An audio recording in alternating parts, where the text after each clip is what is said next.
Life's changing, and changing fast.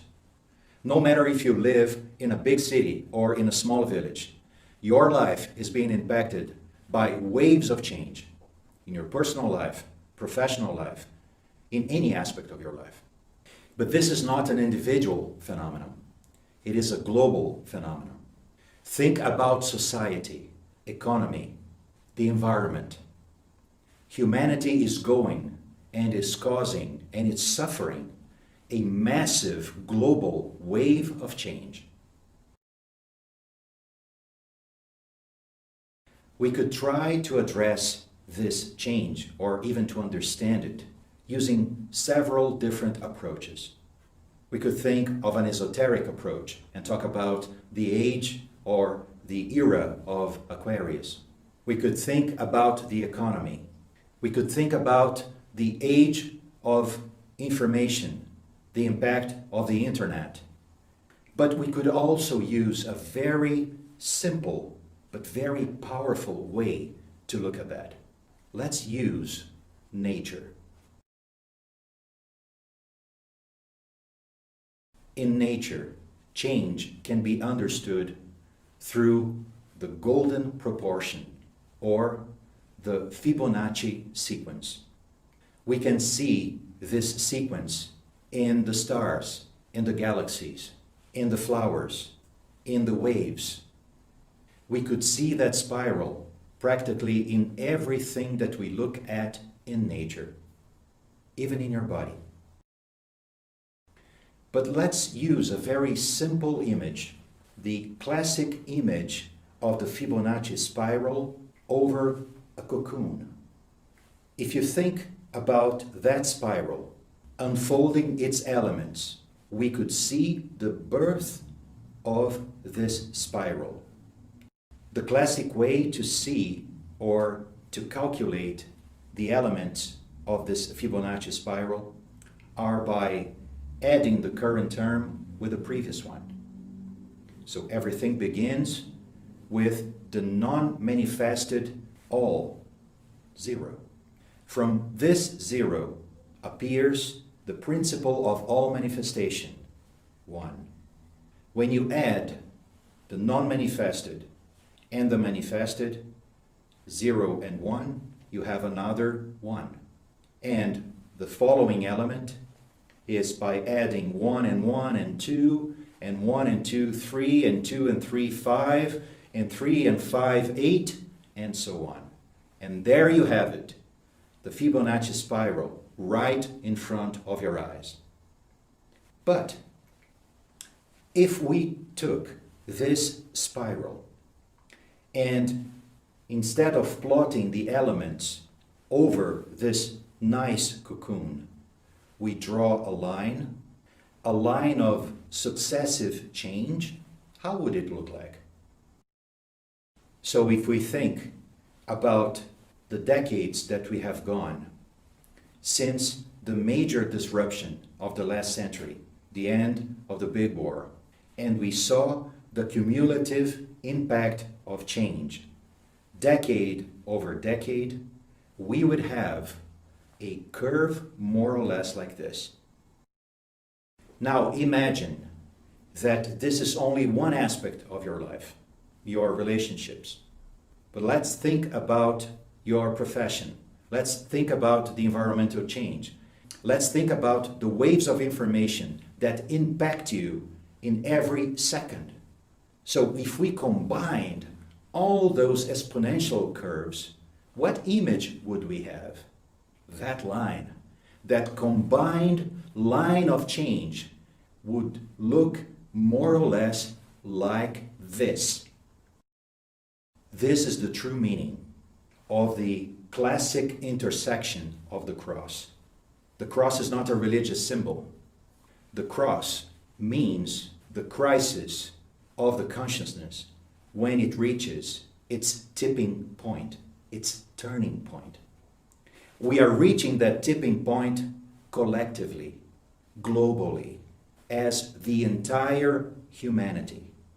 So collectively, we are in front of this big wall, this big contrast between our day-to-day horizontal life and a totally new vertical dimension of a new state of consciousness and life that is coming upon us like a huge tsunami, the tsunami of the change of consciousness.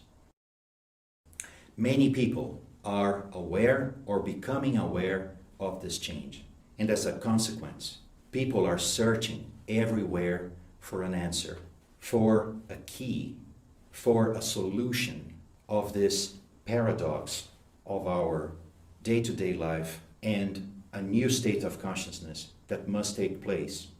People are desperately looking for an answer, outside, inside, in traditional ways, in new innovative ways through technology. Obviously, all those initiatives are very important and valid. But what we would like to offer for your own personal reflection is a different perspective to that. Because the key for that change is exactly at the center, at the intersection of those two lines, of the point where the horizontal and the vertical dimensions of our lives meet, which is the center. In the center of the human consciousness lies a totally different principle, lies a universal principle, a universal key, a source of totally new answers. But to assess, and even most importantly, to utilize that source, that key, it is necessary that we undergo a true self-revolution. One of the many symbols that have been utilized in the past to address or to suggest that process of self-revolution or self-transformation is alchemy.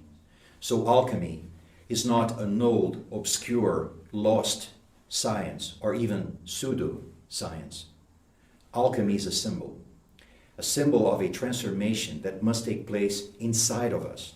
So we've chosen, amongst countless symbols of alchemy, this image of the royal pair, the queen and the king, because they represent the essence or even the cornerstone of this transformation that we are talking about.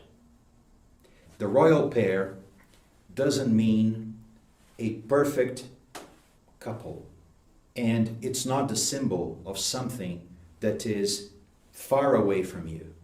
The royal pair represents the two poles of your own consciousness, the universal one and the human one, the sun and the moon.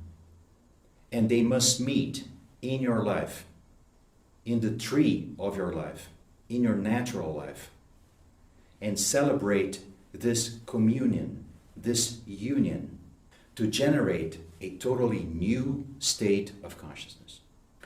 Alchemy is a process that follows a very clear order, the order of the inner transmutation. To better understand how this can take place in us, let's use a very classic and at the same time beautiful image from Da Vinci, the Vitruvian Man, that also depicts how our own body is a manifestation of the golden rule, the golden proportion. If we look at the Vitruvian Man and we try to find the center of this image, where is it located? Can you find it? If you find the center of the circle, you're going to see that it is located right between the solar plexus and the sacrum plexus. In other words, the center of our biologic self. This represents that the center of gravity of the normal human being is located in the subconscious and unconscious level, and everything that actually drives us to act the way we do. But when this universal principle awakens in us like a new sun and reflects itself in the center of our soul, in the center of our consciousness, that is its mirror, the moon, it is as if the center of our entire life shifted from that egocentric point or that selfish center in us to something totally new. The center of our lives is elevated to the heart.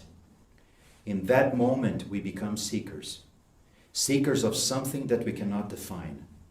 Seekers of the truth. Seekers of reality. Seekers of a perfect manifestation that we cannot describe with words, but that we intuitively can recognize when we see an image of. So when the universal principle is active in us and touches the innermost core of our consciousness starts to function in direct relation and correlation with it. At the very beginning, in moments, in instants, like the light of the lightning in the sky. In those moments of awareness, something touches not only our hearts, but also our understanding. So areas of our brain that are dormant and cannot become active through the intervention of our normal egocentric state of consciousness are touched, and they start to gradually become awakened, like a pre-existing consciousness, like a pre-existing memory of something that is very deep in us as the archetype of our own true consciousness. This process may take a long time. This process may be like lives and lives, living with a series of insights. But once these insights become like a permanent flow from our heart into our head, then a new way of functioning for our heart and our head can take place. Our head and our heart that have functioned in a separate and divided way up to that moment can finally become united. So in our hearts, a new identity, a new communion with the universal principle is taking place. And that union is changing the way that we see ourselves. That is the source of a totally new self-knowledge, a self-awareness that will gradually start to unveil to our own consciousness the real motives behind our actions. So our subconscious and unconscious motivations, or our inner invisible world, starts to become visible to the principle of this new consciousness. This represents that the true drive or the true motives that keep our life in constant motion will become visible to the inner eye of our soul. And when the inner world becomes visible enough, and this new power of a new consciousness has touched, awakened, and transformed not only our hearts, our heads, but also our actions or our hands, then the first loop of a new consciousness has taken place. In the terminology of the universal teachings, this is called a new consciousness, an enlightened consciousness, or even a new enlightened soul. It is not a coincidence that it represents a flow of energy, a new flow of energy that circulates through our sympathetic and parasympathetic systems. But it also represents the lemniscata, the symbol of eternity, the symbol of a new awareness that is taking place in us. That new awareness, that new consciousness can then finally become united organically with the universal principle of the micro-universe, the microcosm, where it lives. This principle is not only the point at the center, but the manifestation field, the universal manifestation field that we live in, the universal sphere of the microcosm. That universal aspect, the spirit itself, the highest power of ideation in the entire universe, can finally become united with the structure of the consciousness.